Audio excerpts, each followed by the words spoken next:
Okay, so I'm going to show you guys one of my favorite things that I've ever gotten while thrifting. Like, it is such a crazily good find. Here you go. So this is my late 1800s to early 1900s blue velvet photo album. I wanted to talk about this today because I just am in love with this thing. I am so happy that I found it. And ever since I found it, I've just been wanting to talk about it and look at it and just explore everything that it has to offer.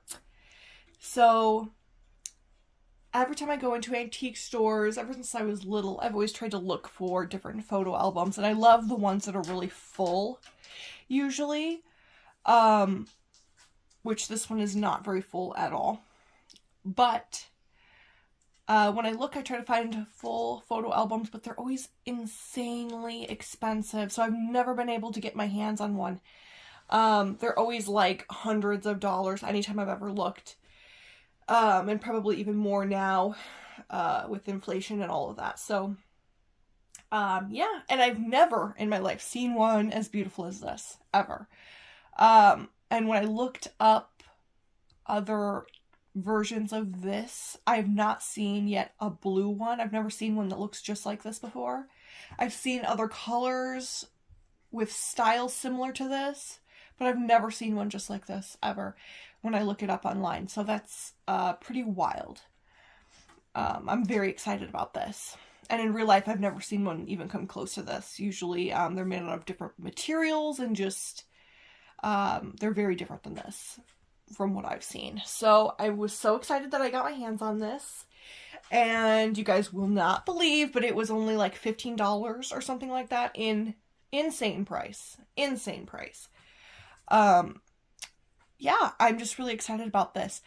And the fact that it is aged in the late 1800s tracks for the area that I live in, because pretty much the whole northern part of the Upper Peninsula, and I don't know about the rest of the Upper Peninsula, but the settlers settled here around that time frame, so it's kind of crazy that this photo album might have stayed within the Upper Peninsula and in this area forever. It might have just stayed in this region, and I love thinking about that. It's kind of amazing when you really think about it. It's also kind of crazy because I have a crazy quilt that was built in 1925, I believe. And it's just kind of interesting to think that maybe the same person who made the crazy quilt might have owned this. I mean, maybe that's a stretch, but I love thinking about that type of thing. So, they were in the same area. So maybe the same, the person who made the crazy quilt might have even known the person who owned this. I don't know. I love those little parallels, So, anyway, I was really drawn to this first off because of the blue velvet color, of course.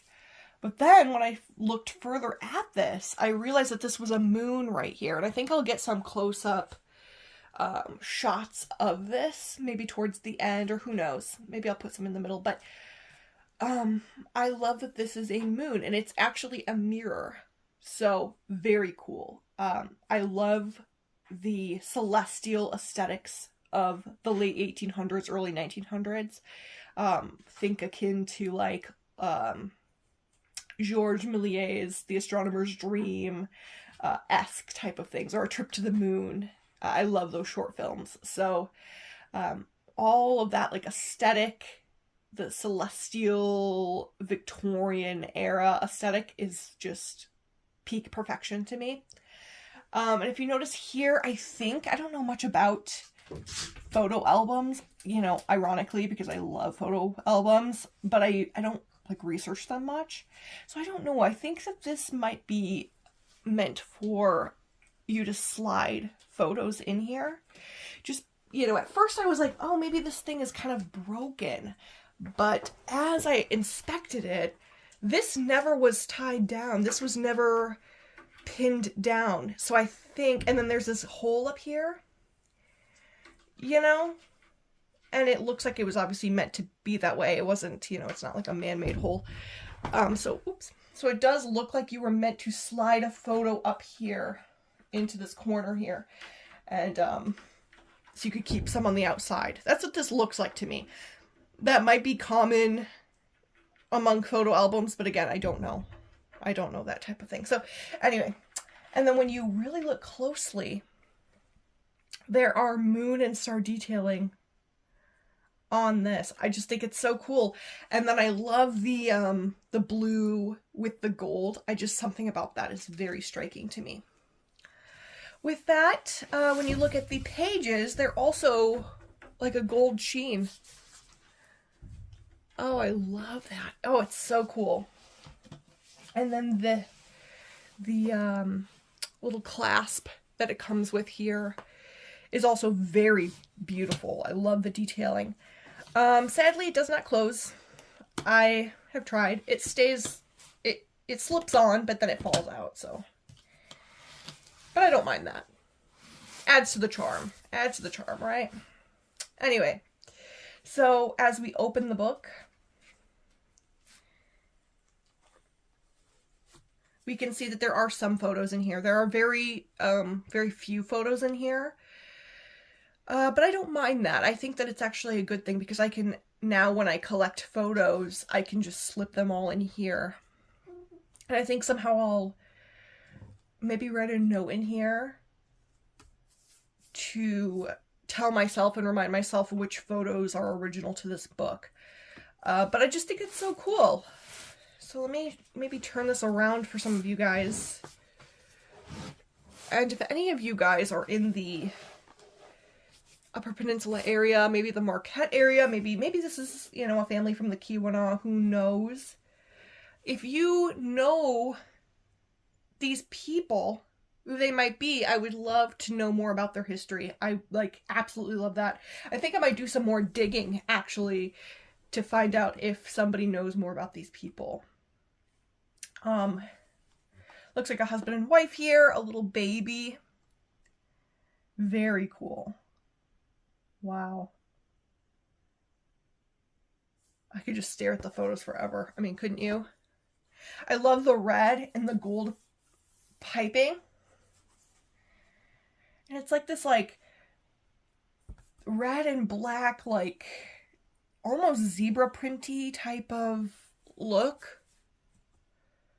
I don't know. Kind of interesting, isn't it? Which I love that. I love the maroonish red against the blue. I think it looks so pretty. And then this is the only other photo in here. And there's names. So maybe if I do a zoom in, you know, photo or a video of this, you guys can see the names better and the people better. But this is the only other photo in here. And this is kind of cool because you can really see their fashion. Like the silhouettes of their clothes.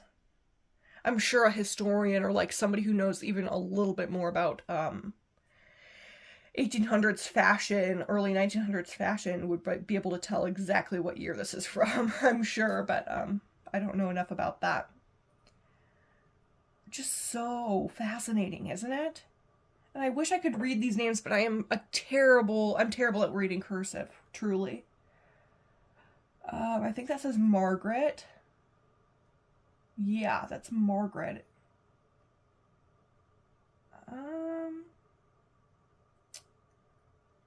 Oh, that is really hard for me to read. That's definitely an L. Lacey, maybe? Don't know. But yeah, and then we got some of these pages with the more squared photo.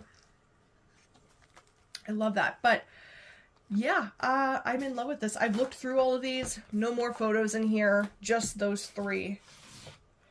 Which I don't mind. I love collecting photos, old photos. So I am super excited to collect more and have a place to store them all. Yeah.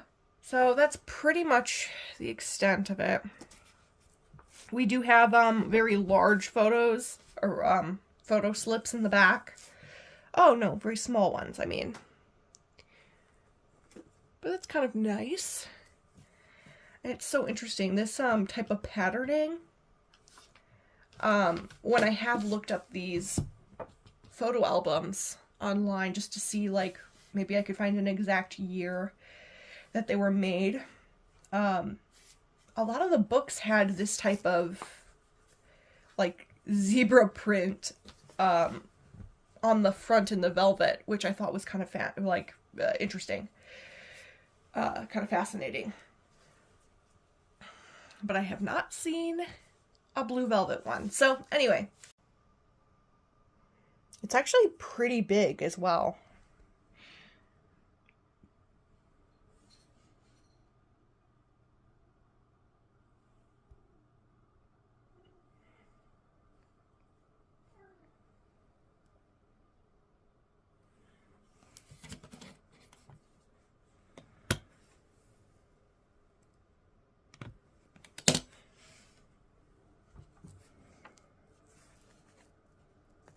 I mean, aren't those pages magnificent? Truly. Wow. And here are the shots of the people.